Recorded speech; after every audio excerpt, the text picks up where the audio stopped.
dushyiraho morale mu kanya twitegura kuza kwakira nyakubahwa chairman w'umuryango wacu wa RPF Inkotanyi ugiye kutugeraho twese na morale nyinshi twagiye.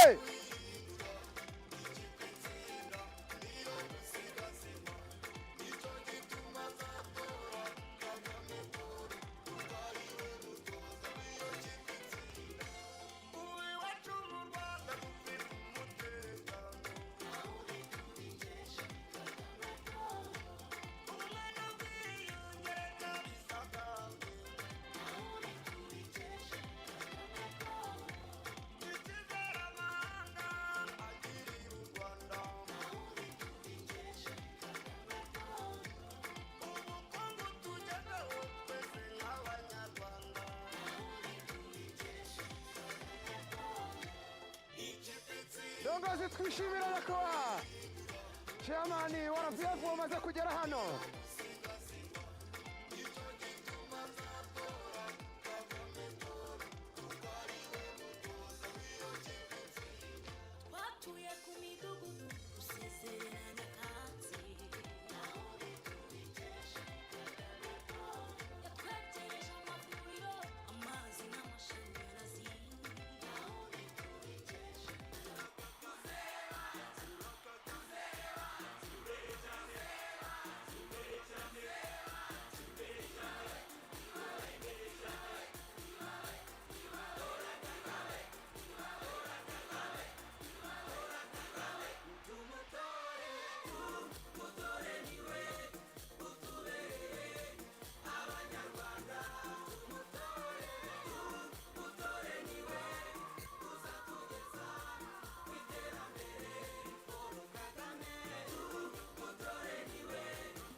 cyagejeje abanyarwanda ku majyambere.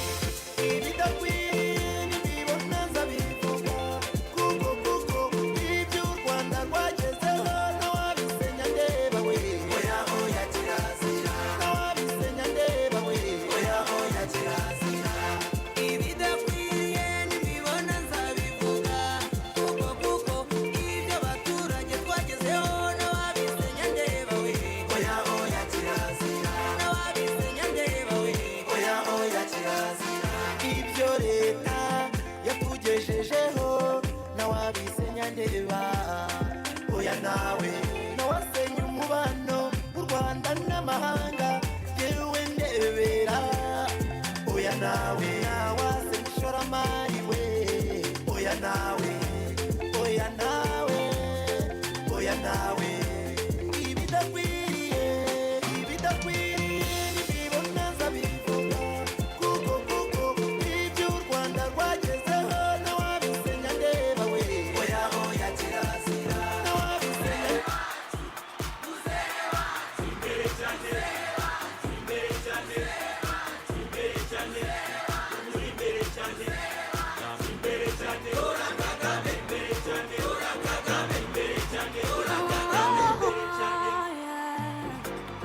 Nibyo koko biryoha bisubiwemo tubihamye.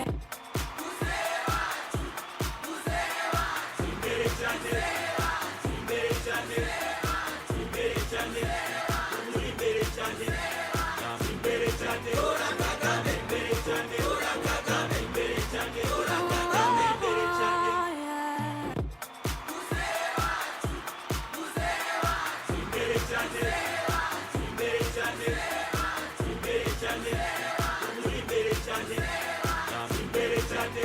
Kagame,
uburezi kuri bose ubu bukunde ikoranabuhanga.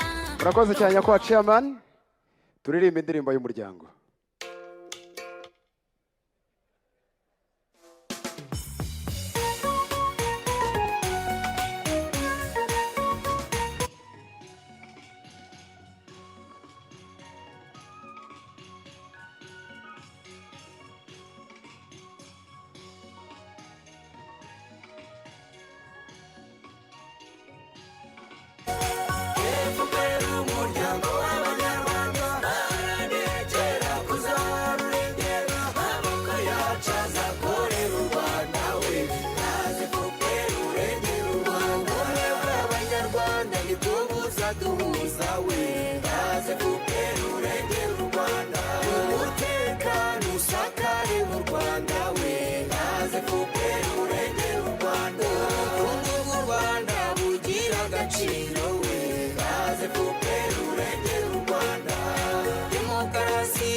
FPR ubumwe demokarasi